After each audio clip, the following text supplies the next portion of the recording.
thinking about having a glass of wine, but it's 11 a.m.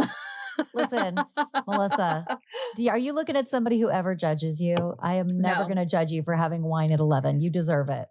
Oh, thank you. I have a nice chilled bottle of rosé sitting in the fridge. Oh my gosh, that And sounds so and the good. house is empty. It's raining outside. It's fall. I have a cozy cashmere blanket. Oh, that's the best. It's the best. The quiet, the peace, my furry, warm dog. Oh, it's like Oh, a that's cocoon of fall warmth. I got my sweater on. like is this what heaven looks like? But it literally sounds like you just described heaven. I think I did. It's just so nice to have this peace, especially I've been on the road, as you know. I've been Yeah. gone. I've been gone from home for a month. I've been working on a documentary, and what my days look like when I'm on set is, call time is 8 a.m. and sometimes I'm not leaving the studio till 8 p.m. to Mhm. 9 p.m. some days. Like you don't even see sunlight really other than lunchtime. And that really like messes with your psyche too, because I've been in situations like that before too, where you're like, oh my gosh, am I even living in reality right now? I haven't seen sunshine basically all day.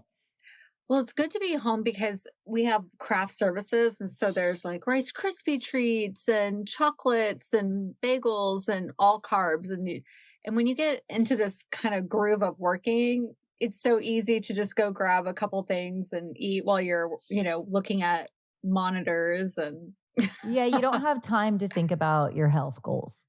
no, You're like just no. eating to survive and get to the next project or task. Like it really is Exactly. like I've been in that zone before too, where I've heard people like on reality TV, somebody, I can't remember what scene it was, and I couldn't have related more, but one of the cast members was like, I just forgot to eat. Like, I'm starving right now. It's 5 o'clock in the evening. Why are you so starving? I literally forgot to eat. And I've forgotten to eat before. When I'm really busy, the last thing on my mind is stopping for anything, let alone like even a bathroom break. Sometimes I like try to hold it because I'm so busy, and it's such like an unhealthy thing, I'm sure. But I'm just so focused on getting the task done that it's like, okay, wait, it's 4 o'clock. I haven't eaten and I need to go to the bathroom like really bad. So I totally get it. I've been working with really special people close to the case, which I can't reveal who yet, but I will reveal soon when it's announced. And it's been an amazing project, a Good. really incredible, like life-changing project. Yeah. So it's nice to be back home where my focus can be back on things that, I mean, filming gives me joy, but being home, I'm kind of a homebody. I don't know. Are you a homebody? I am. People would be surprised by that, I think, because, Mhm. when I'm out, like I am ready to go, love to be the life of the party, yada, yada, like very conversational. But I love a good stay at home moment. I really do. I get tired on Friday nights. Other people are like, oh, let's go out. And I'm like, oh, Friday's the worst day for me to go out. I'm like done for the week. I just want to melt into my couch and be in bed by 9 o'clock. And typically that's what me and Steve do. So yeah, I do consider myself somewhat of a homebody, but then I get to the point where I'm like, I need to get out and I want to go tie one on and I want to go like laugh with my friends and we do those Wait, things. what does But that mean? Go tie one on. tie one on is just get rowdy, girl. Just get rowdy. Yeah. That is not where my mind went. Oh God, I your was like, mind always goes to the dirty places. Tell me. no, it's okay. I'm just curious if other people listening is like, tie one on. I've never heard that. Well, it's like, and it's so like, I don't know if like some of the things I say or some of the things you say are like native to where we grew up. Like I'm a Southern California girl. And so a lot of the things I say, I've noticed that some of my podcast friends, for instance, like, I met up with CrimeCon recently. Yeah. We went to CrimeCon and I said something and somebody was like, wait, what? Kind of like you just did. And I'm like, oh, I just thought everybody said that. And they're like, no, that must be a Southern California thing. But you're from Southern California. No, No, you lived in Oregon. I grew up in Washington State. Yes. Okay. So yeah, Yes. totally different then. I think that we Totally would have a different. lot of different slang here than you would in Washington. Yeah. That's funny. That is really funny. Even though we're the same age, we're the same generation. but we Mhm. grew up in two very different places. So I think that would, and I have noticed, like when you and I speak, I've told you this before, one of your idiosyncrasies, and I can't really adequately like explain it, but you speak in a certain way that is very different from like a Southern California person. Like I notice that we speak differently. Like you say things different than I do, or I say things differently than you do. And that must be a function of like where we grew up because we're both the same generation. Yeah, I'm curious because I could definitely hear accents as I travel, the nation. I just went on a cruise. I went on a cruise with my husband on the MSC Seaside. We went to the Bahamas, and Yeah. um I met this lady called Miss Florida, but she definitely had a New Yorker accent. I I noticed that New love a New Yorker York accent. I do too. I noticed a lot of New Yorkers move to Florida. That surprises me. Or Well, is it just my okay, that is my perception is that um people in New York love to vacation in Florida okay. and That makes move sense. and then retire in Florida like Boca Roca. I don't ever say your Yeah, Boca name. Raton. Yes. Boca Raton. I've been to that restaurant before. No, just kidding. Boca Roca. Sorry. I'm sorry, folks. I'm sorry. That is hilarious. Oh my God. Well, I mean, it makes sense because Florida is not like, I guess, super far from New No. York. And it No. also makes sense that people who live in a place that has very harsh winters might want to be like, okay, now that I'm retired, I am done with the snow. I want to go where it's always sunny. So they come to like Southern California or Arizona or Florida Yeah. or somewhere where, the sun is always shining, so to speak. So have you ever been on a cruise? I haven't. And Steve, my husband, wants to go on one. I Okay. am not excited. And I will tell you why. My biggest fear, I hate crowds, which is why, like, I really am not like, I hate Disneyland. I hate all the theme parks. I could not care less about any of them. I don't want to go to these places, but I do because I have kids. But I am just afraid that's like I'm trapped in this environment that I can't get off. I don't know what the people are going to be like, if they're going to be cool, if it's going to be like super touristy, if it's going to be crowded, if it's going to be, and a part of it I think is my like not wanting to be trapped. So, but I do want to experience things and I don't want to be closed minded to it. So it's not that I wouldn't go, I would totally go, but I just don't want to go on one of those that's super touristy. I think that Okay. I'd have, and I know that sounds super judgy, but I just really don't Yeah. want to be packed in like a bunch of sardines. I just want it to be the right environment if I'm going to be stuck on this What cruise boat, ship are you going on? whatever the bougie one is. What is that? I I don't don't know know. because I don't know enough about. I don't know. Maybe not Princess Cruise Lines, but maybe it's nice. I've never been on one, so I don't know. Okay. So I was in the same place that you were. And so this was my very first cruise, and I did some things I feel like right. So with the cruise ship, I noticed that there's different cabins that you can order. So I ordered the highest level, I ordered the yacht club. Cool. And that was like having a boat within a boat. So it was like this exclusive little club where you really get to know people and wasn't crowded. Mm. And we got VIP access on the elevators. We got a premium drink package. So all the top shelf liquor we Oh, love a got. top shelf moment. Yeah. Hmm. And then we got a butler. No, Yeah, we had a butler, 24 that's hours butler so service. cool. Okay, And that's cool. what I loved about it is that we were so spoiled that it was hard to come home. Okay, that's what I, but that's, you want to It feel was like so that. hard to come home Yeah. because everything was so perfect. We would leave the cabin, and immediately when we would come back, the bed was made again, the shower was wiped out, there's Oh. chocolates on our nightstand. We So it's would a true leave vacation a in every sense of the true word. And when you vacation. come home, I mean, I don't know. I guess you don't have a butler in your A frame in No, Oregon. Okay, no, Neither do sorry. I. I'm working. That's goals. That's hashtag goals. No, I'm just kidding. No, that honestly, and that's I. So I am 45. You are similar age, and like Mhm. my husband and I talk about it all the time.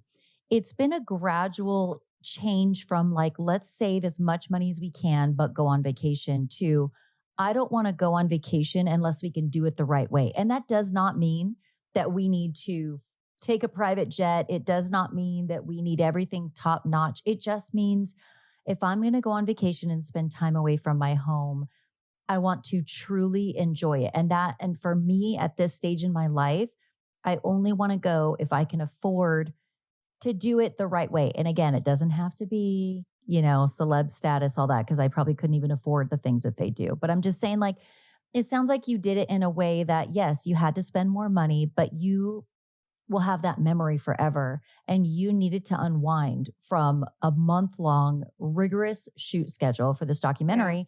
So it was worth the money, right? You don't regret spending Right. that money, do Well, you? the bummer part, no, I have no regrets, like to be spoiled to that level, because as a woman, as a person, I put all my energy into everything, into everyone. And this is a gift I give to myself to let go and to relax and not have to think about a thing. I didn't have to think about dinner, wine. All I had to do is, what bikini do I want to wear today? Hmm. And Yeah. then how much sunscreen so I don't get burnt. Those were Girl, my okay. problems. You are a girl after my Yeah. own heart. Thank you Mm. for wearing your sunscreen because that is my biggest PSA in life. Like I shout from the mountaintops, please wear your goddamn sunscreen because so many people don't. And I've had some issues with little skin cancers and stuff. So I just want everybody to wear that. And plus, you want to age gracefully. So, Speaking of age, and I don't want to go like in the weeds here, but have you been sure. watching The Golden Bachelor? Okay, I was just talking about this with my friend Roberta Blevins. She's also a podcaster. She's like it does this like anti-MLM stuff. She and I did a recording yesterday. And at the end, we started talking about the reality TV shows that we watch. And she brought up Golden Bachelor. I tend to not watch The Bachelor at all because it is so cheesy. It's the cheese factor makes me cringe so hard that like I can't watch. But the Golden Bachelor at first sounded interesting to me because I thought incorrectly that it was maybe somebody around our age or like in their 50s. But then I learned it was like a much older age group. And here's the thing, I'm not being ageist here, but I also don't want to watch people who are my parents' age talk about sex and like all the, it's cringy for me because I feel like Is I'm watching it? my parents make out. If it was like, I would be more interested if it was like closer to our age, maybe like mid 50s, going on their second or third marriage. You know what I mean? Like something like that. But because they are like the age of my parents, I just don't feel like I can Oh relate. my I'm God, like, I ugh, love it. I love it. You know why I love it? Because it shows me what my next phase in life will look like and be like. First of all, they you're married captured, though. Yeah. I'm married, but what I appreciated was, so episode 1 we get to know Gary, and I feel like to have a successful series surrounded by this man, you have to actually root for this man. You have to actually believe that he's a good guy and not a pig. So they set that up very well. His wife is deceased. They bought their dream house, and so I found myself crying the first Yeah. episode. And then found myself thinking, my husband, if I die, I don't want my husband dating all these gorgeous women. Oh, Like so that's where you he better not be the fucking golden bachelor and get all these hot chicks to like be lining up for him. Wait a because minute. I'm so changing the trust. I'm changing the trust. No, I'm just kidding. I you're was putting like, that in the trust, like yeah, the trust. You are not going to be Mr. Golden Bachelor. yeah, yeah. You can only date ugly chicks. That's Yeah, it. that's it. But you know what else it showed me is like there's the cringe factor of desperation in dating doesn't Yeah, go away with age. So first of all, I like Gary. Then you meet all the women, and I understand TV production. I know at the beginning you have to make a really strong first impression. So I found that comical how all the girls try to make that stand out against the other girls. which I find so cringy. I It hate is. the gimmicks coming out of the Yeah. limo. I cannot. I would like that alone makes Mhm. me not want to watch. It's Okay. so beyond cringy to me.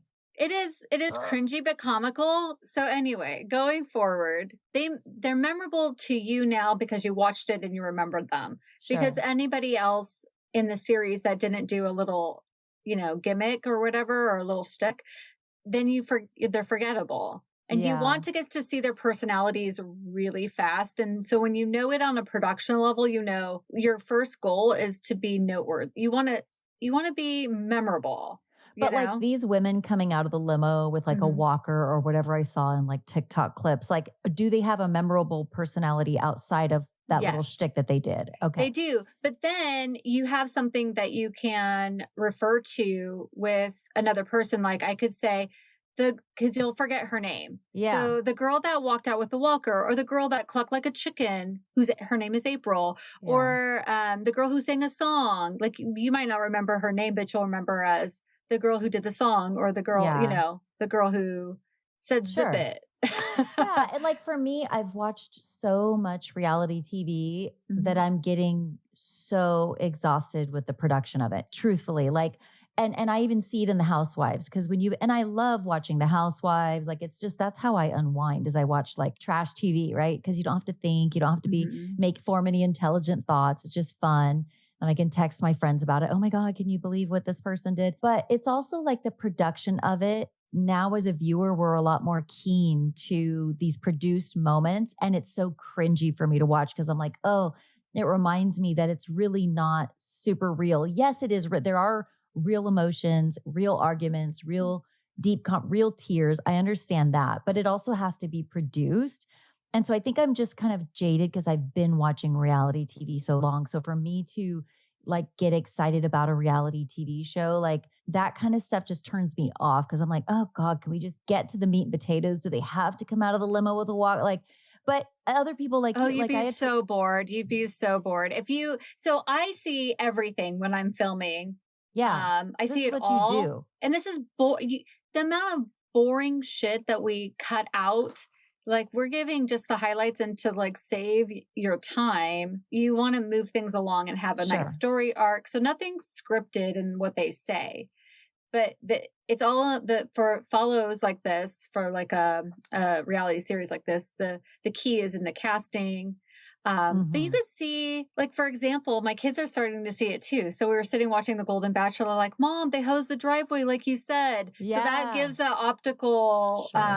It makes it look better in California when you wet the driveway. So a It lot of does. scenes are wet. Well, yeah, my husband's a landscape contractor. And so there is a thing called like if people want to get pavers installed in their backyard or on their driveway, you can also put a sealer over it that gives the wet look. Like, Oh, or you can do the matte look. Like, so there's this, so it's a total, but I could see on camera where you would want it to be the wet look. It's more it's more eye catching and it just makes all the colors more rich and hmm. deep, you know? So I can totally, so now your kids are picking up on things that producers are like, okay, wet the driveway before they come out, of the house and do this and do that. And that's the thing. I love reality TV. First of all, me and my husband love what we call the boat show, but it's below deck. But we call it the boat show. Because my husband, like every day, like he's not into reality TV, but he loves the boat show. And we started watching it together like a couple of years ago. And he'd be like, babe, is there a new episode of the boat show? So I love reality TV for that me and my husband can sit on the couch. We both take sides. I'm like, no, no, no. I am so team this person. And he's like, well, I'm team this person. And we have fun with it. So I Uh-huh. love reality. And reality TV is such a welcomed escape for the work that we do. You work in true crime. I work in true crime. It gets very dark. It gets very deep. And so like for the most part, I take breaks from binging true crime stuff and reality TV is my break. And so, yeah, I love and The Golden Bachelor, I've been hearing a lot about it. So maybe I'll like tune in just so I could be a part of it. But Watch I'm episode 1 okay. and see how you feel about it. I got my mother-in-law sucked into it. So I love what you said about this being a show, the boat show with your husband. I invited my mother-in-law to start watching The Golden Bachelor with me as a way to connect with my mother-in-law. And so Yeah. now we are texting each other throughout and watching it. And It's such anywho, a great way to it, connect. it is. It's a It great is. way to connect. And that leads me to today's episode. Yes. Let's talk about it. Now, I have a lot to say about this little documentary. All right. Not all of it's good. Uh, Okay. so I Okay. cannot wait to hear what you think. But shall I or shall you, either one of us, give just a quick synopsis of it? And then you Well, and I will talk about what we thought about it. I'd like to tell anybody who's listening a little context for the show that we picked.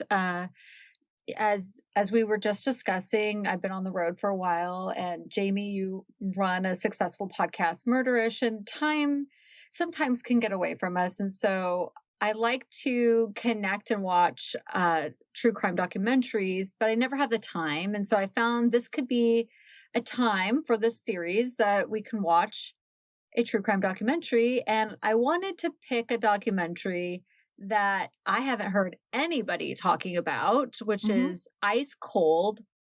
What is the It's subtext? called Ice Cold Murder, Coffee, and Jessica Wongso.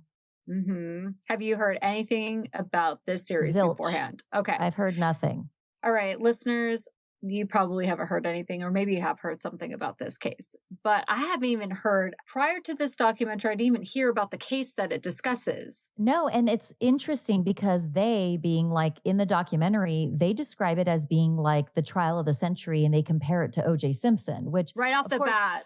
I was, and I could not have rolled my eyes harder because I'm like, this ain't OJ Simpson. But to be fair, maybe this is the OJ Simpson trial of Indonesia because this all takes place in Indonesia, not the United Right, States. right. So it makes a sense too. It happened in another country that we here in the United States would not have heard about the case. So I will give them that. And another thing that I wanted to explain too that you and I, Melissa, not only chose this because of time, we were a little bit short on time. We didn't have time to binge like a 4 or 6 part docuseries, right? But also, we're going to do things a little bit different today. So, typically, lie detectors, like when you guys hear us doing these episodes, it's either Melissa walking me through a case that I don't know much of anything about, or me walking Melissa through a case that she doesn't know much of anything about. And then we have genuine reactions. But this time, you and I decided that we're going to watch the same show, the same documentary. We're not going to take much notes. We are just going to give a quick synopsis and we're going to talk about it, just true reactions, as if you and I were kicking it together, drinking that rosé that you talked about, which I really wish we were. But we'll do that. But so we're going to talk about it casually. I have a lot to say about this documentary, and I think you probably do too. I Um, do. I'm really surprised. Okay, so yeah, I'm glad we're talking about this because I put myself in the listener's place. So, you, a listener, you're probably, if you haven't watched this, I'm either going to make a case to watch this series or not. I right. might save you an hour and a half of your time. You're I right. don't know. Or based on what we say, they might be like, okay, well now I have to watch because they Okay. have because I have some strong opinions about this. But why don't we do like a quick synopsis? So for the people who haven't watched it, do you mind if I just do just like Go the ahead. quickest Go ahead. little synopsis? Okay. So this docu-series is surrounding the case of Jessica Wongso, who is a 20 at the time that this all took place back in 2016. Jessica Wongso was a 27-year-old Indonesian woman, but she was living in Australia at the time that this happened. And it's also involving victim Mirna Salihin. Oh, Salihin, I think. Okay. Salihan. I think it was Yeah. Salihan. Okay. Uh, So, two beautiful, rich friends that went to college in Australia, Australia together, and Mirna came back to India, I think, or some form Indonesia, Indonesia, and Jakarta. Jakarta. And this all centers around a meetup.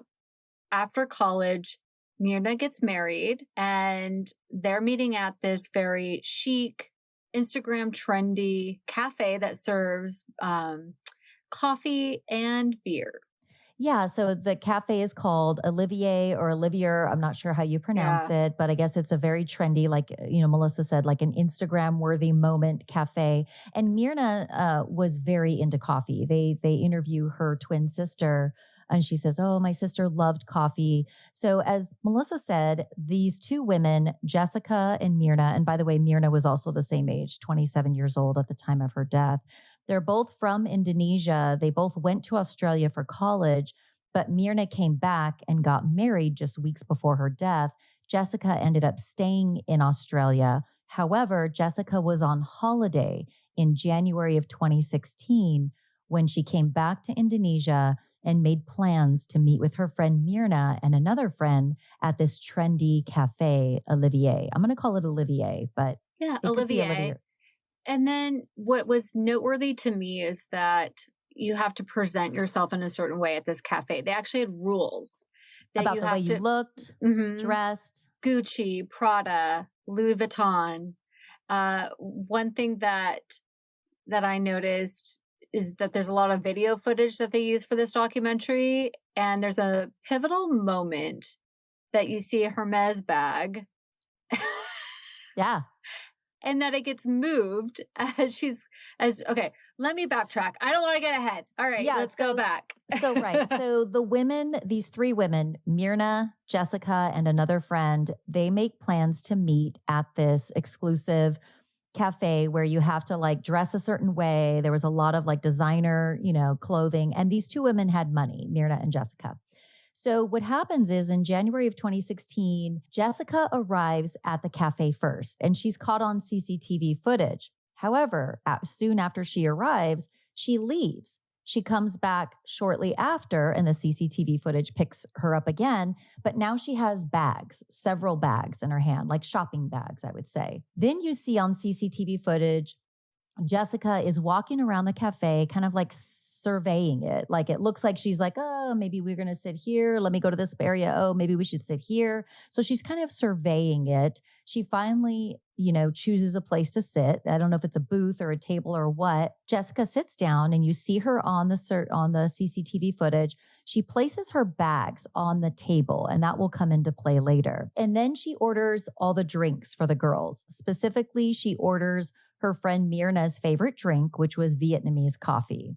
So she orders a Vietnamese coffee. She orders a drink for herself and probably a drink for this other girl who's going to meet with them too. That was like an And old fashioned, and it was alcohol. it So was alcohol. I saw on the receipt there was two alcoholic beverages and the Vietnamese iced coffee for Mirna. Yeah. So Mirna was the only one who got a drink that wasn't alcohol. It was Vietnamese coffee. And Mirna and the other girl arrived together about 40 minutes later. I thought her name was Herna, like I, Hirna. I didn't catch her name, to be Okay. honest. Okay. So Jessica's already there. She's ordered the drinks. And then Mirna and the other friend arrive together. And Mirna sits down. They all start drinking their drinks. But shortly after Mirna starts drinking this Vietnamese coffee, you see her on the CCTV footage, and it's just heartbreaking. She throws her head back. She starts convulsing and she starts just not being able to breathe. And so everybody's like in a panic. Of course, the medics are called. Nobody knows what's going on. She gets wheeled out of there, immediately rushed to the hospital. Okay, And the there was first scene that so as she's convulsing and throwing her head back, the one thing that sticks out in my mind of the video footage is you see the table move to the right, the like bistro table move to the right, and on it looks like a Hermes bag with some glasses on it. And then I'm watching the lady standing up, which I come to find out is Jessica. Yes. And the one thing that really stood out to me is so you see this Hermes bag like float on this table to the right. And then Jessica, watching her friend convulsing, grabs her Hermes bag and just stands and watches her convulsing. Yes. And that was so people called her out for that. And of course, you can't convict people on their behaviors, so to speak, like, in a traumatic situation. But certainly she was called out for people who were there for acting strangely, like kind of just standing there, caring more about her bags than her friend who's convulsing. And then one of the employees at the cafe reported that Jessica said something like, "What did you put in her coffee?" Like almost immediately, Jessica's mind went toward like something's in her coffee. Whereas you would think that my first reaction, and of course I don't know because I have not been through this, you would think your first reaction would just be like, is she having a seizure? Is she having a heart attack? Like you wouldn't think somebody put something in her coffee, but that's what this employee at the cafe said. Now, whether this is true or not, or just taking her word for it, that's what Jessica said, which if that is true, it's a little odd, I would say. It seems a little sus.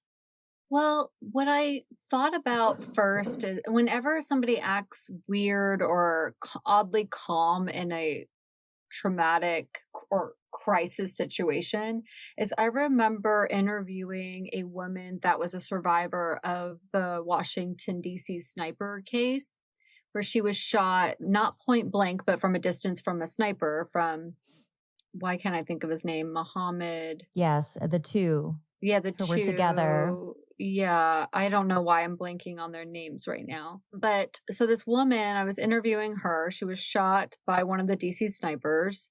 And as she was fleeing her, and she was in her vehicle, and as she was fleeing her vehicle, she was thinking about her shoes. And that's what she was thinking about is her shoes, and she's bleeding profusely and trying to get to safety.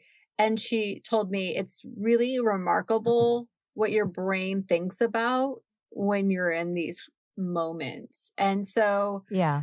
when when I see this moment with her friend convulsing and she's grabbing her purse, I think back to that interview with the victim and her telling me she thought about her shoes. And So what I I don't that is know. I don't know, you know? you bring up a really great point. And what I will say is that people who don't carry a purse may think this sounds lame or unbelievable, but like I am very protective of my purse. Like when I go to restaurants, I am always aware. I never hang it in the back of me because I'm like, somebody could just walk by and grab it and I would have no idea.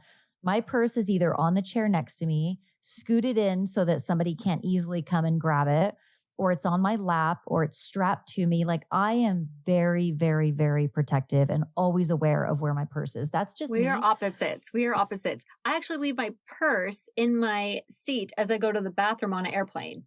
Until recently, Yeah, I never thought about somebody stealing any contents from my purse on an airplane. I just for some reason I feel like my safe.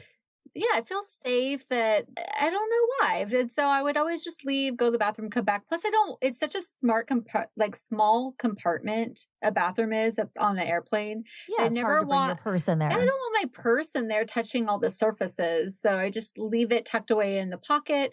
But I am very free with my purse and I'm not scared about it, but you are. I So am absolutely. And then when I go to work out at Orange Theory, like I don't leave my purse, I leave it in the car, but I put it in the back seat floor and I have tinted windows. So there's no way that somebody would really be able to look in and see that there's a purse on the floor in the back seat. Like, so I'm just very much aware. But so she could be that kind of person, is my point. Like Jessica, yes, she's witnessing something very traumatic and shocking, but like I can understand where your mind might also be like, oh shoot, my purse is really far from me. Let me grab it. It's almost like a security blanket. I don't like being too far from my purse. It's so everybody's different. So I will good give her point. that. Yeah, like Good maybe point. she's that kind of person. This show is sponsored by BetterHelp. The holidays are near, and the stress of magic making can give you a bit of overwhelm. Did I remember everyone on my list? Was I fair on the gift giving to each of the children? What side of the family do we say yes to for gatherings? This time of year can be a lot, and it's natural to feel some sadness or anxiety about it. But adding something new and positive to your life can counteract some of those feelings. Therapy can be a bright spot amid all the stress and change, something to look forward to make you feel grounded and to give you the tools to manage everything going on. Therapy for me is a safe place to voice all my fears, overwhelm, and anxiety over social gatherings before they happen, and then afterwards to reflect on my own emotional growth so I can face the new year a better version of myself. If you're thinking of starting therapy, give BetterHelp a try. It's entirely online, designed to be convenient, flexible, and suited to your schedule. Just fill out a brief questionnaire to get matched with a licensed therapist and switch therapists anytime for no additional charge, which I love this feature.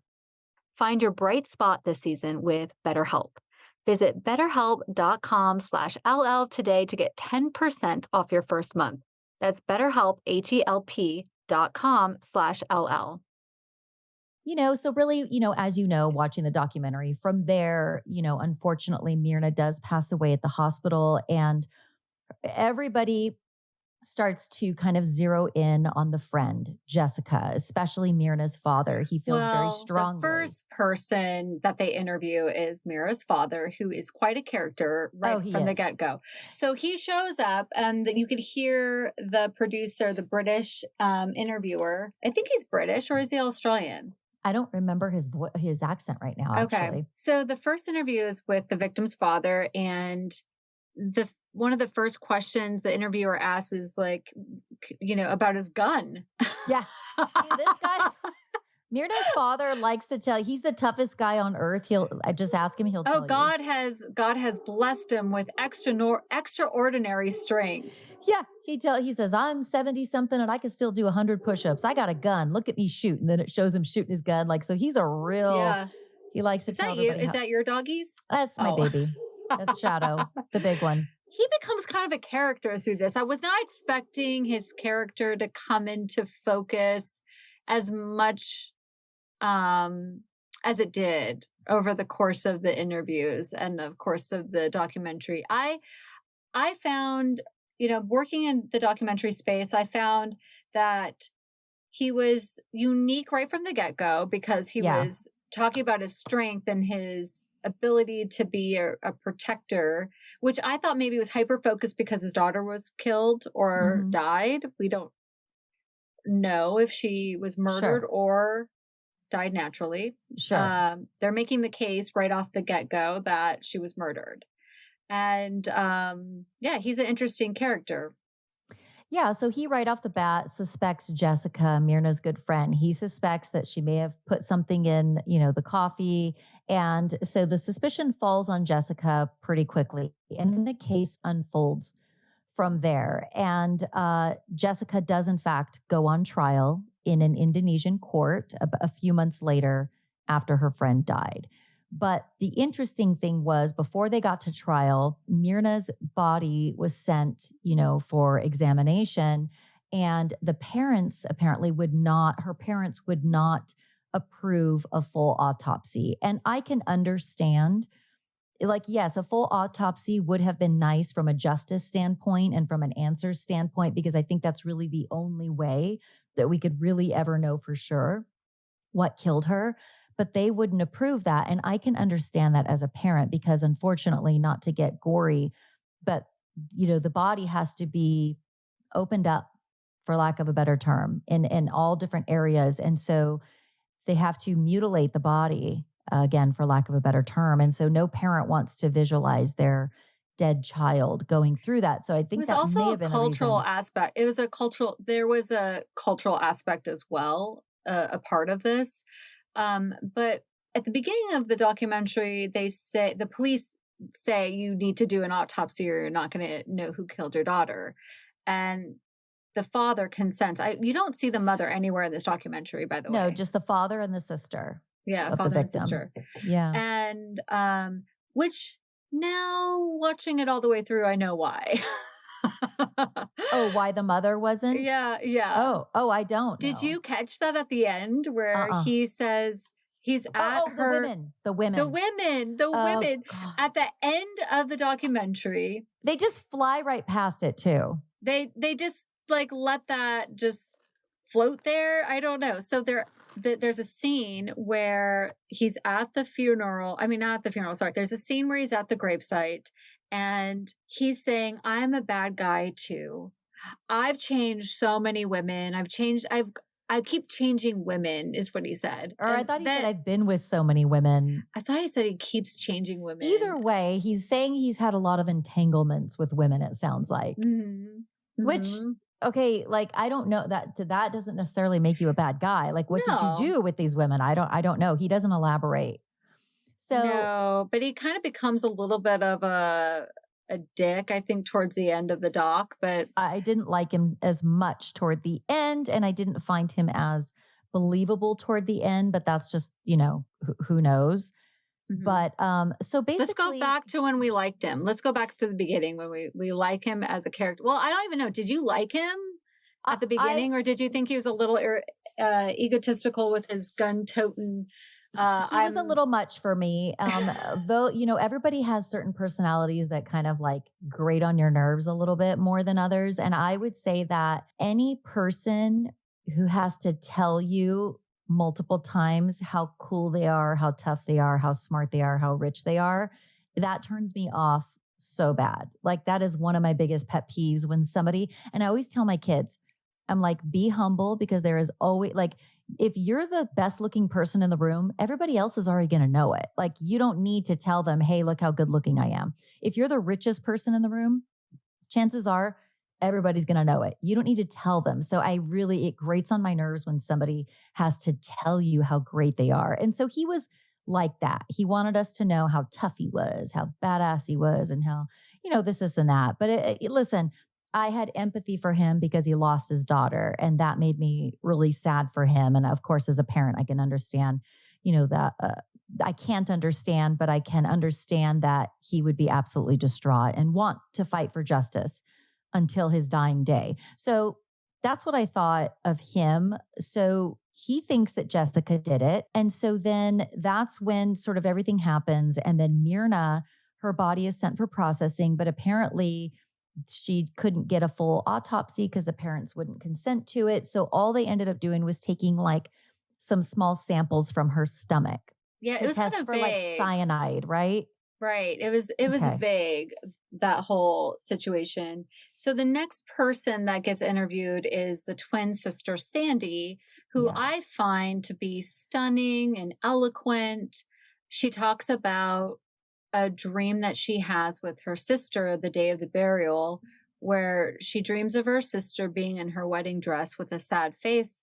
And I Mm. thought, oh, is this a love triangle? Is this like foreshadowing in the documentary that we're going to discover the motive for Jessica to kill her friend is this love triangle? Yeah. And But nothing never comes to discussed. be. It's never No. discussed. The husband's never discussed.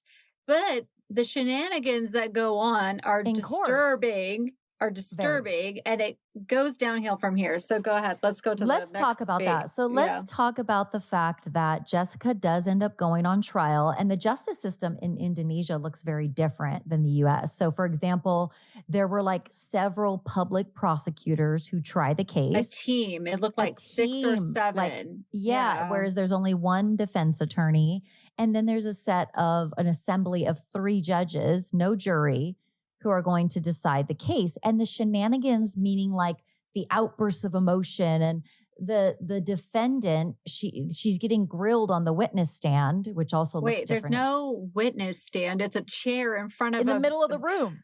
But it's a chair in front of a line of men. Did you see Yes. that visually? She Yes. sits in this chair, a single chair in the middle of the room. How intimidating, by the way. You're like sitting in this chair, and then you look across from you, and in front of you is the team of prosecutors to the right, and on the other side of this lineup are the 3 judges that are, I thought they were all men, and I think all of the prosecutors were men, but maybe one female. Maybe one there was one female. female. Mhm. And then she ends up hiring the Indonesia celebrity defense attorney, Mr. Odo.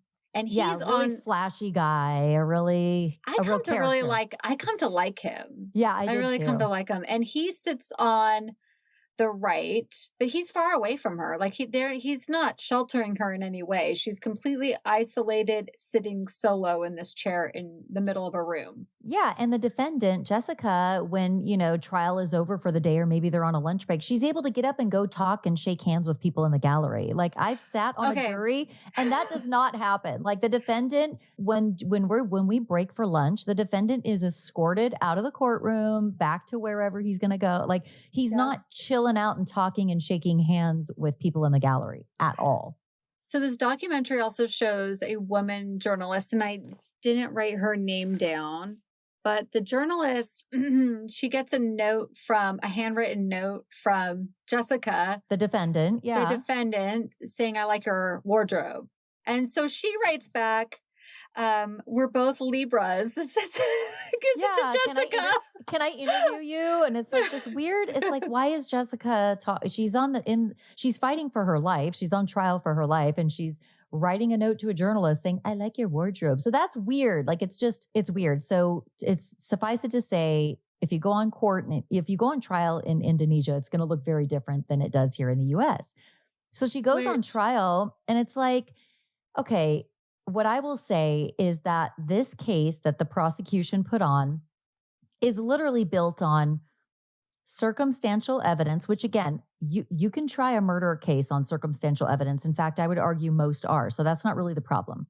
But it was tried on like grainy CCTV footage, conflicting expert testimony regarding Oh the my God. cyanide. Can That we pissed go me into the off. Can we go into the testimony of Julia Roberts? Oh God. Did you Okay. see So that? that pissed me Pause off. for this. Pause for this. Oh my God. This There is was the an moment. expert witness who literally tried to, like a psychiatrist of something, maybe. They go in there and they're trying to argue that Jessica, the defendant, there's something wrong with her mentally because of the way her nose looked, the way her eyes were not Oh. sparkly like Julia Roberts, the US actress. Like bogus, bogus science, like bogus. Yes. And when the judge asked, which is new to me too with this judicial system, is that the judge was able to ask questions of the experts. The judge asked, how did you come to learn? This is so he goes, this is so fascinating to me. And he's like, how did you come to learn this? He goes, studying American actresses. Yeah, that was his certification. Those were his credentials. He said she was a bad person by her facial features. Her eyes didn't sparkle. Her eyes don't sparkle like Julia Roberts, for example. And then they put the picture of Julia Roberts on the screen. And I'm like, how is this happening? That was literally entered as evidence that her eyes do not sparkle like Julia Roberts. Listen, motherfucker, if I'm on trial for murder, my eyes ain't sparkling either. So literally, like, stop with that. And I was so irritated. Like, if I was in this courtroom, let's just say it was a jury, I'm such an impatient person. I would be like, get this. He's wasting our time. Get out of here with your bullshit, with your Julia Roberts credentials. Like, I cannot. And they also, which I hated, they made a big deal about the difference in beauty, quote unquote, between the two women. Like, between the victim and the evil perpetrator, Jessica. Yes, which, by the way, they're both beautiful. Okay, so they both are, and not that it matters, but they're both beautiful. But they tried to make it like Jessica's ugly, Mirna's beautiful. That's so basically this case. What frustrated me so much were a couple of things. Number one, the documentary would like tease us with something. Like, do you remember when they showed a headline during trial that claimed that one of the public prosecutors, they called him the hot prosecutor, was dating a celebrity? And then they don't even talk about it. They literally just show a headline out. It comes out of nowhere. And then and it says something. Just pass it. And then it's like, okay, well, so we're not going to talk about, like, why did you just show us that headline? That pissed me off. Like, then they would like have the dad talk about what he changed or was with all these women. Okay, well, let's talk about it. And then they just brush over that.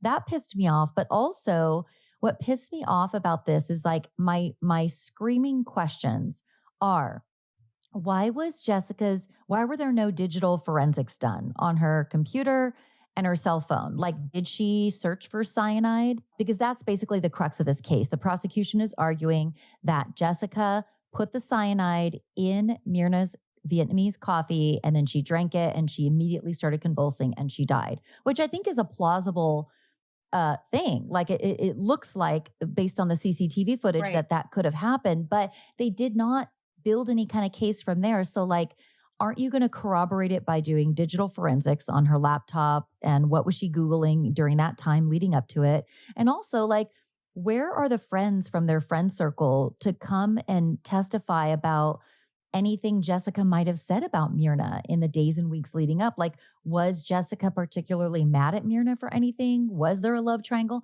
They just leave you hanging and they expect they don't answer these questions. They don't answer them at all. Yeah. So basically, we're supposed to make a decision based on some CCTV footage that's really grainy, that doesn't really prove anything, looks a little suspicious, but it doesn't prove anything. Also, we're supposed to believe these experts, one of which is talking about how fucking Jessica's eyes don't sparkle. Like, get out of here with that. Then you have one expert who says that no cyanide was found in her body from that one sample or small sample that they took from her trace. stomach. It was but trace. Then they said 3 days later that cyanide was detected at 0.02 or 0.2 milligrams. Which is the same as, it's less than an apple. What apple has cyanide in it? And I guess that's what, 0.6? Yeah, not enough to be deadly. So they're like, okay, there wasn't cyanide. Okay, it was a trace amount. But then Another expert testifies that well over 1,000 or like 1,700 milligrams or maybe even 7,000 No, it milligrams was found on the glass, the glass of coffee. wait, what? I missed that. Yes. Okay. I missed that. How did I miss that? Because what I found fascinating, so I wrote some notes watching it. First of all, my understanding when I started watching it was that this made headlines, and they compared this to the O.J. Simpson case because it was such a huge, sensational case where it trumped in ratings to the soap operas there, just like O.J. Simpson case did here in the U.S. But they didn't really make the connection further than it was just a sensational media case in the media. And it was kind of like different. OJ. It was like OJ, like to your point, there were, average everyday citizens tuning in at their local coffee shop and in front of their TVs at home watching this trial in real time. So in that sense, yeah. And there was a lot of media surrounding it and everything. But it got that media because of the cyanide poisoning. They're two beautiful women. One murders her friend with poisoning her with cyanide in her iced coffee. That's the premise. But then to come down to it, it unravels that there's not even cyanide. There's no cyanide in this equation. Is that what you got too? Or is there I did it first. So here's what's confusing. And I took a note about this. Okay. So the defense expert said 70 minutes after Mirna passed away, they tested her stomach. They took a sample, and the defense expert at trial said no cyanide was detected. So it's like, okay, this wasn't cyanide poisoning. We need to move on. Well, then another expert for the prosecution, or maybe I can't remember which side, but it may have been the prosecution, testified that actually, yes, 3 days, they tested again her body 3 days after her death, not 70 minutes, but 3 days. Now, all of a sudden, there is 0.2 milligrams detected in her body, but I guess the lethal dose is closer to 50 to 70 milligrams. So then still they're saying there's a little bit of cyanide, but not at all enough to kill anybody. But then there's a toxicologist that actually says that they tested the actual coffee cup that held the coffee that Mirna was drinking, and they found that it had 7,400 milligrams of cyanide on the glass. And so the defense argues, wait a minute, if 7,400 milligrams of cyanide were found in this coffee cup, everybody around would pass out, because that's a level that it wouldn't just affect the person drinking the coffee. It's a gas as well. Mm-hmm. Exactly. So it's like, what was it? And they never really answer that question for us. And they don't have the glass, by the way. So in court, they don't even have the glass at all. The actual glass.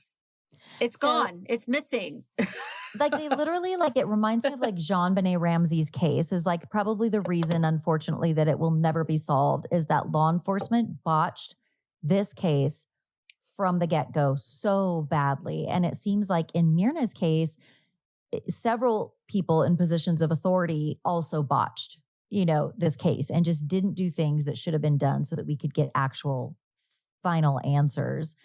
So I have a question of again, why were there no digital forensics done? Wouldn't that be easy? Why didn't they talk about her searches leading up to this murder? If she premeditated it, she's researching this somehow. We need to actually divulge that. So she was charged with one charge of premeditated murder. First degree murder. Yes. Yep. Premeditated. Right. Yeah. And then it's okay, let's talk about motive. And I understand. And this, I guess the same. And right? The prosecutors say we don't need a motive. Yes, you do. Here's the thing. You don't have to prove motive. And I think that's the same for the US and in Indonesia. You technically don't have to prove motive because that's a really hard thing to do. You don't have to prove motive. But it helps to paint a picture for the jury or the judges, whoever is overseeing this case. It helps if you can tell a story, give a reason why this person would have gone to these great lengths to murder their friend.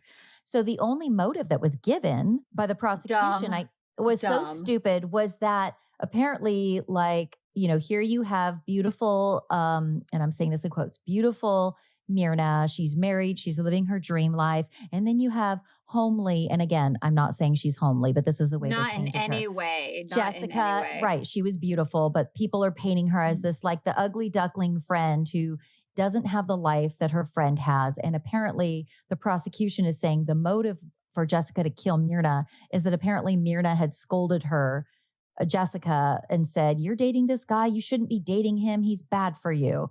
And Jessica got so angry about that she poisoned her friend to death. I'm sorry, but that is so ridiculous. So and stupid. also, listen, I am not opposed to thinking that could have led somebody to murder, maybe, but like, where are the friends to testify? Oh, yeah, that actually makes sense because Jessica had been talking shit about Mirna and she was really angry and she started yelling when she just, you know what I mean? Like, where are the friends to corroborate this motive? You can't just throw that out there and not back it up. Right. And murder is conflict resolution. So they're not painting a picture of any conflict between Mirna and Jessica in any way. The fact is that the situation in itself that they're meeting for coffee, it was my understanding for how they set this up, correct me if I'm wrong, that they had not seen each other for 4 years and were now meeting for the first time at this coffee shop to have coffee and reconnect after college. Is that your understanding too? Or yes, other than I don't remember what the time length, like how much time had gone by since they'd seen each other, but certainly they were reconnecting as two people who live in two different countries but remained friends. So I guess their only communications during that time would have been digital, would have been on the phone or text, but like they hadn't seen each other in a while. I think that's true. And they were just kind of like reconnecting. So it's like, what happened in between that time to make Jessica want to kill Mirna? And they do. Okay. So then, of course. Oh, there's a surprise. There's a surprise. They bring in the Australian officer who says there's 14 incidences back in Australia that are actually quite noteworthy that I wish they would have spent a little bit more time on. Again, was the documentary dropped the ball and gave us a tidbit of information and didn't go dive deeper. She crashed into a nursing home, destroying it. And then they show footage of her car smashed into this resident. It looks like a residential home. Yeah. And so there's proof that it happened.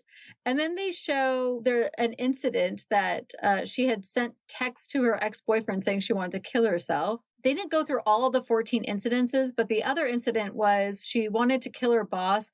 I could get a gun and I know the right dosage, which is hearsay, by the way. In the American court system, that I think would be hearsay. That is exactly right. And here's the thing. This is what pissed me off again. It's like, you give us a little nugget. Like when they brought in that Australian law enforcement officer to come and talk about Jessica's alleged 14 brushes with the law, I thought, this is interesting because that's going to go to her character.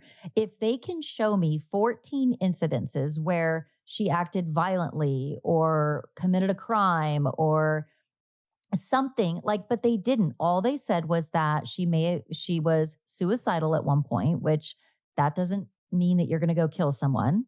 So if she was, having a mental health issue and wanted to die by suicide, that does not mean she's going to go murder her friend. So again, I need more information. They also say, like you said, that Jessica, crashed into somebody's house. Well, did she do it on purpose? Did she do it on accident? Was she drinking? Yeah, like we don't know. Did she have too much of her medication dosage and she couldn't? I don't know. There's like so much context missing. There's so much, and that just like really irked me. And I'm like, okay, again, you're going to give us this nugget, but you're not going to explain it. And so now we're just left with so many questions. What got me is the documentarians started to interview Jessica in prison. Yes. And the diary. And the diary too, but they started to interview Jessica in prison. So we get about, 1 minute interview footage of her in current day.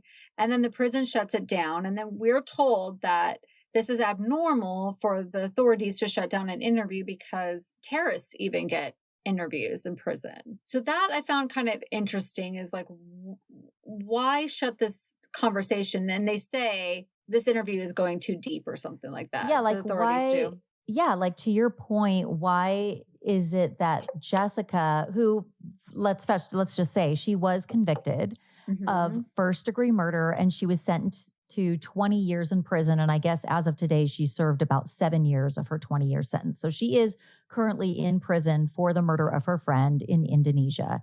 But like you said, why would they treat her like a terrorist in Indonesia was able to be worse than a interviewed? terrorist? Worse than a terrorist. Yeah. So why can't the press interview Jessica? So why is she being treated differently? And then they bring up the subject of her diary, which also it really pissed me off. So I'm so irritated. I don't think we're making a case for anybody to watch this documentary. Do you? Okay, Lie Detectors weigh in. Yeah, rage watch with us, or Lie Detectors chime in and tell us, do you want to watch this documentary? Have you watched this documentary? And are we selling it? Off? And here's the challenge, did we Melissa. Save you an hour and 30 minutes? Yeah, exactly. Like how wait, less than that, because we had to deduct whatever this is for our podcast episode. I guess like we're kind of by proxy making them watch this. No, we pretty much are. We're forcing it. And listen, I rage watched the whole freaking time. And misery loves company, so you all are on the ride with us. Yeah, so go watch it so you can hit us up in the Instagram comments and let us know how bad it pissed you off. Because this pissed me off too. Okay, the diary. Okay. So after the trial's over, the defense, says something like, and by the defense, I mean her lawyer, says something like, well, and then we got access. Jessica gave us access to her diary. And I'm like, ooh, this is wow. Good. Like, what? And here's the thing. But there's a catch. There's a catch. Yes. I'm expecting that they're going to talk about what was written in her diary leading up to Mirna's death. But come to find out, it's just Jessica writing in her diary after Mirna died. And it seems like she's just writing shit to make herself not look guilty. So it's a big nothing burger is the way I describe it. It's literally, and here's the thing. This is what pisses me off. I'm so angry at this dog. Okay. Here's another thing that pisses me off, Melissa, and tell me if you share this. So at one point you hear Jessica talking after the fact, and she's like, and maybe this was in her diary, or maybe she just said this as part of an interview. I can't remember. Jessica says, I think it's something she wrote. This is something she wrote in her diary after Mirna's death. She writes something like, why would I kill my friend in a public place? And I could just get a gun. I know how to use guns. And I'm paraphrasing, but here's the thing.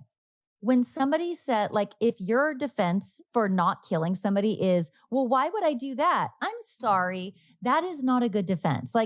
Anybody can say, no, you know what I mean? If I go and harm my neighbor right now, but I don't want anybody to know. And then you come over and you find out about it and you're like, Jami, everybody's saying you harmed your neighbor. And I'm like, why would I harm my neighbor? That is a shitty defense, Jessica. Jessica. Okay. We have to give Jessica credit for being consistent, because when the verdict was laid out before her that she was guilty and going to prison, the girl didn't even flench an eye or she actually, I think, kind of looked like she was smiling. She did smile and laugh through a lot of the press attention too, which really irked me. But also listen, some people smile and laugh when they're nervous, but it really rubbed me the wrong way when she did that.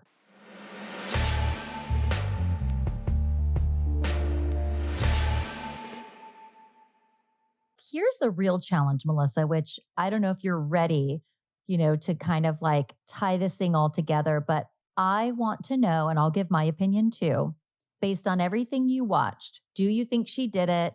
Why or why not? I say not guilty. But do you think she did it?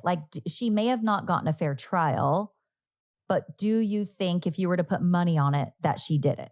I think why I'm answering I don't think she did it is because I don't have all the answers. Nothing makes sense. There's no motive. I do not know why. Because there was an expert that said because they were not able to dissect her organs, she could have had a stroke.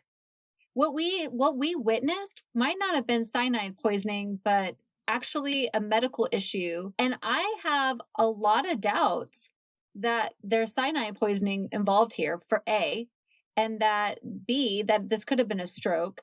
It doesn't explain, because there's a lingering mystery here that Jessica goes to the coffee shop. Her friends show up 50 plus minutes after she arrives. Yeah. And I mean, if I'm inviting you to coffee, I don't expect you to show up an hour later. So I'm thinking you would show up within 15 minutes. So I don't understand why being at this coffee shop so much earlier, that was not answered. Yeah. Except for in the prosecutor's case of saying that she was scouting it and picking the right table and all of that stuff. But and why did she show up and then leave and then come back with bags? Like that's never really, nothing's really ever explained. There's some suspicious stuff, but not enough to make a case. Like where I land on this is 100% she did not get a fair trial. Like I think I would say there, if I was on the jury or I was a judge, there is not enough here to convict. There were so many holes in the prosecution's case that I cannot do that. Like that's why I said not guilty, is because in our judicial system, I have too many doubts to put somebody in prison for 20 years. Yes. You know? And if I'm just going based on gut feeling, not in a court of law, I think she did it. I do. But why? I think that it's circumstantial. And again, they don't give me enough to really paint a really strong circumstantial case. But based on what we know, she showed up to the coffee place.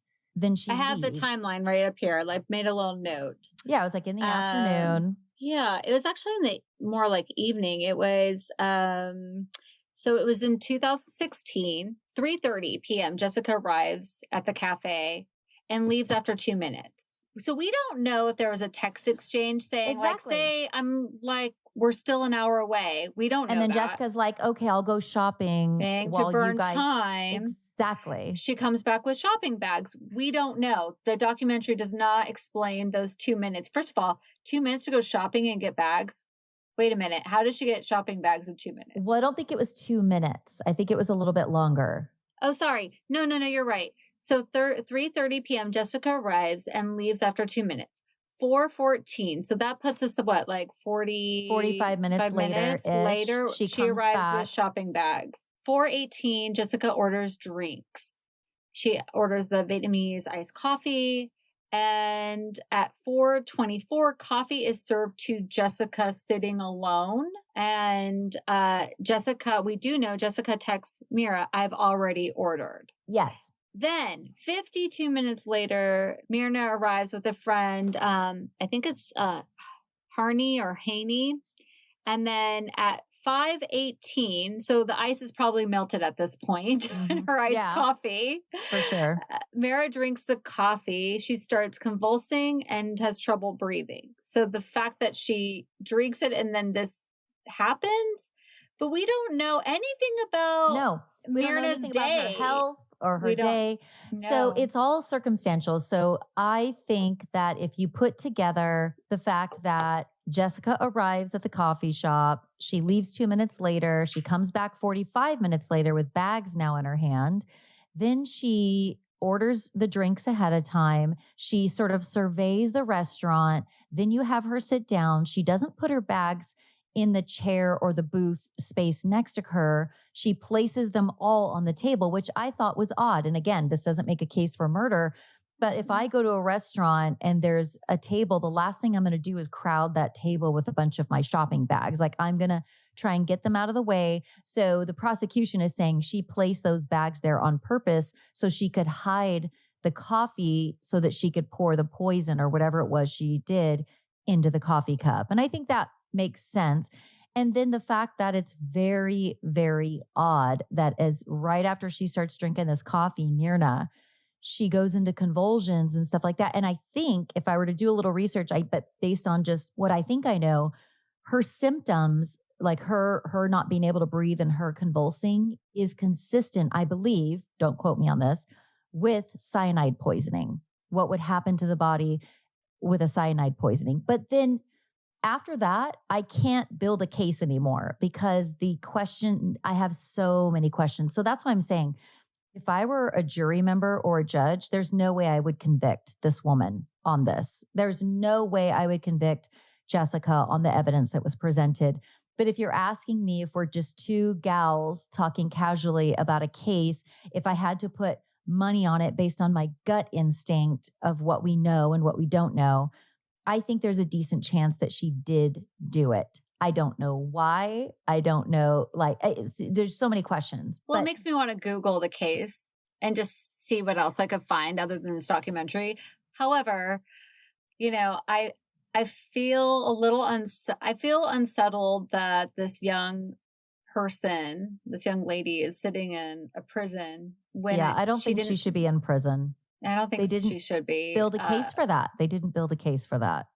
Yeah. And then the ending is very unique to me, which is the victim's father comes back on. He's drinking his wine. He's a little bit of a snob now, by the way. Like he's got his red wine and he's like very particular, swirling it and precocious.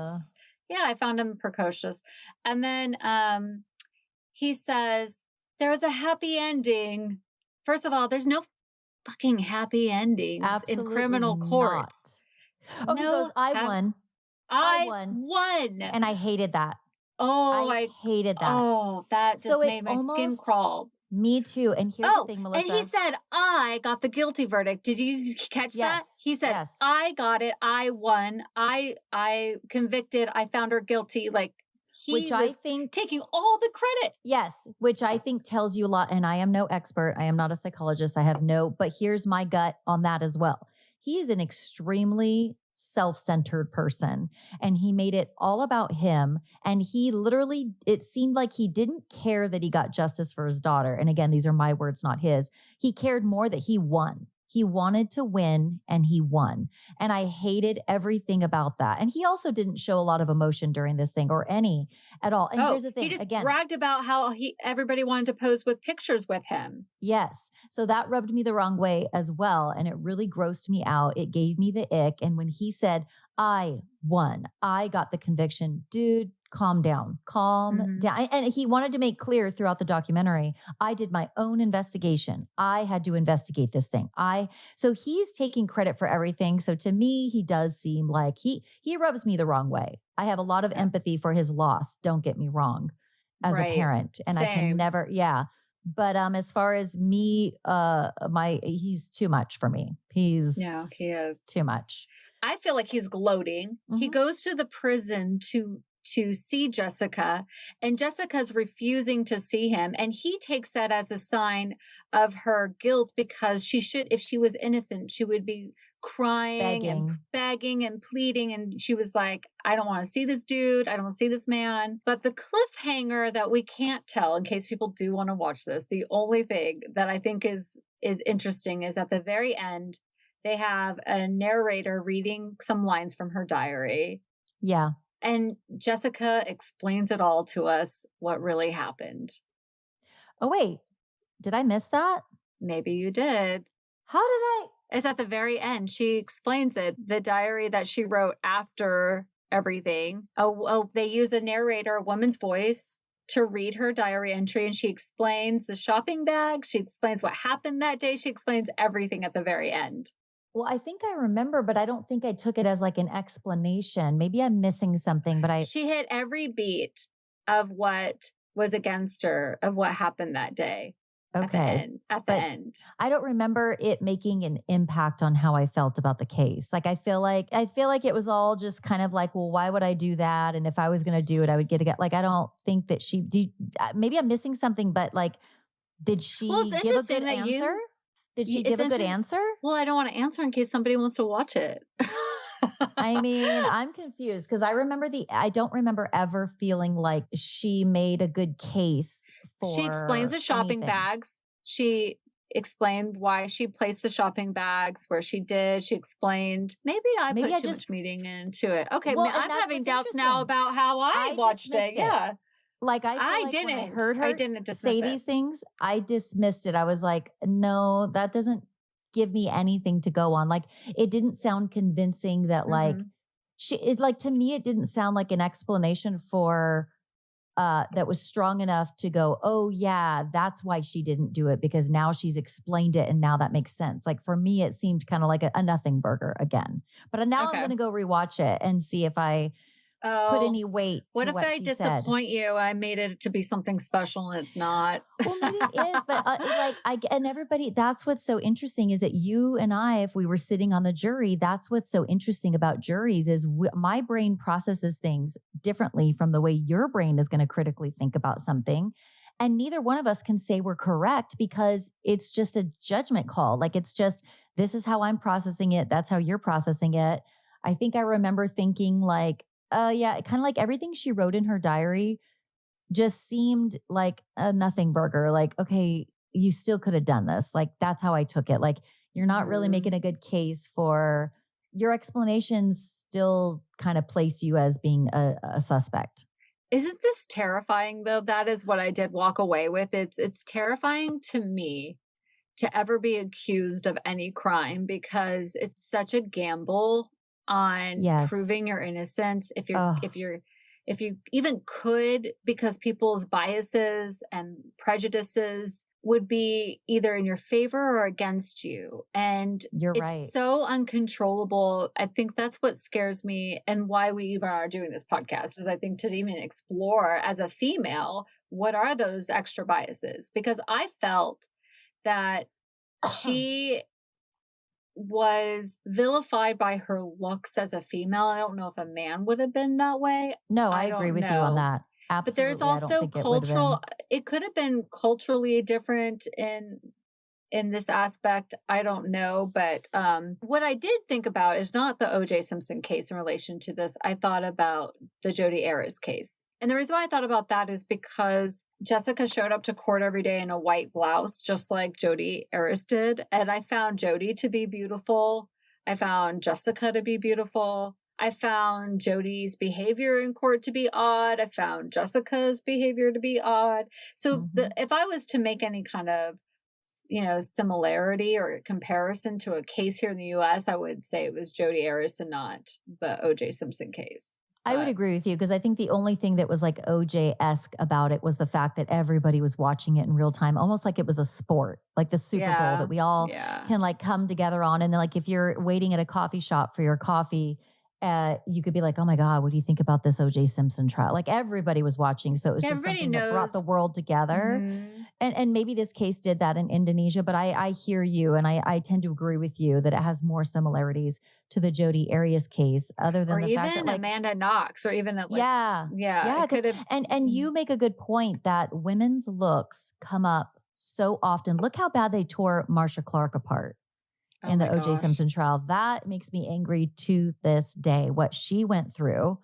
And by the way, to your earlier point, it is terrifying because once you're accused of something, an arrest is made and you go on trial, the cards are already stacked against you, but also people are human. So the people that sit on juries, they're human and they can and they will vote based on emotion.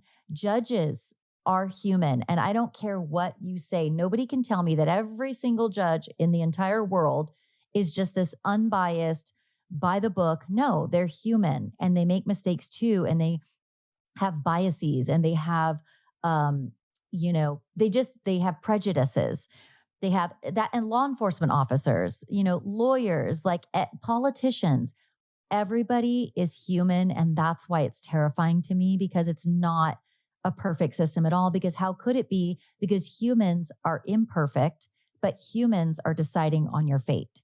And that in itself, like, you know what I mean, could get you on the wrong side of things. So the moral of the story today is don't get accused of anything. Yeah, because it's your fault. It's your fault if you do get accused of something, and you are definitely guilty before innocent in any court. Court. And also, like, don't be ugly and get accused of something, because that's unfortunately going to be stacked against you. Like, don't be uglier than the victim. Apparently, that's what this case has taught me. Don't be uglier than the victim. Because you will be the villain. And you know what? Don't be a woman who gets accused of anything, because your looks are going to be torn apart. So absolutely, women, this is our PSA. Don't get accused of anything because you're screwed no matter from the start because you are a woman and your looks will be picked apart and they will become part of the freaking trial. And that should never be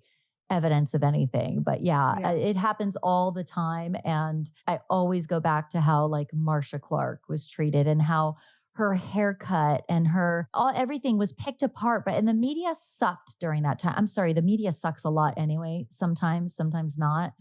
But like, dude, the way that they did her dirty was just ick. Like so ick It really that Marcia was. Clark was picked apart, but none of the male, prosecutors, they didn't talk about what they were wearing or their haircut or their facial hair or their blah, blah, blah, blah. Anyway, I could go on and on. But yeah, okay, so this was fun. This was fun. I actually really enjoyed talking to you about this and watching it. And I like that this was kind of like going to school and you get a homework assignment and then you found it well. Like you liked it. Like I remember in high school, they would have us read Shakespeare and I was like, dreading it. And then you come to love the characters. So I like that this pushed me out of my point is I like that this pushed me out of my normal viewing and into something new. Me too. In the true crime world. Yes. Yeah. And I love that you and I watched it and we took different things from it, which is so cool. Like that we didn't just mirror each other's reactions or opinions. So I liked that part of it. But I think both of us can agree that I'm sorry, this documentary, they left a lot of holes. I don't know if it was the documentary or if it was like the evidence in the case itself was lacking. Like I don't know, but somewhere they leave a lot of questions. They do. Anyway, this was really fun, and I really want a Vietnamese coffee, but not that one, obviously. I'm a coffee snob, even though I say that, and I'm sitting here drinking Starbucks. Coffee snobs would be like, "Bitch, that is shitty coffee." It's convenient, but I do love discovering, like when I'm out, if I'm out on vacation or if I'm in a different part of LA. I love walking into like these cool indie coffee shops where they really do have unique and good coffee. I love coffee, as you know. So this case kind of struck me from that standpoint too. I can identify with Mirna's love for coffee. On that note, thank you for listening to us chat about iced coffee. No, not iced coffee. It's called Ice Cold. What a unique title. I know. Cold. Well, here's the thing. I thought the title was really lame. I'm sorry. You would have done as a producer of true crime documentaries, Melissa, you would have done a way better job. This title was not exciting. I don't know what I would have called this, but not that. Ice Cold. Murder. No, Ice Cold Coffee. Murder. Coffee, and Jessica Wongso. Like, come on. You could do better than that, but anyway. Yeah. Anyway. All right. Well, I love doing this with you. Lie Detectors, we will see you soon for another episode. Bye. Bye. Hey, Lie Detectors, leave a 5-star rating and drop your favorite lipstick in the review section because we Lie Detectors don't gatekeep. And follow us on Instagram and TikTok at Lipstick and Lies if you want to see behind the scenes and clips of us recording each episode. And be a part of the Lie Detector community. Executive producers of Lipstick and Lies are Melissa Moore, myself, Jami Rice, and Sim Sarna. The podcast is co-produced by Cloud 10 Media. Subscribe to Lipstick and Lies so you don't miss an episode. We all know that crime is usually a good old boys club, but sometimes the truth lies behind lipstick.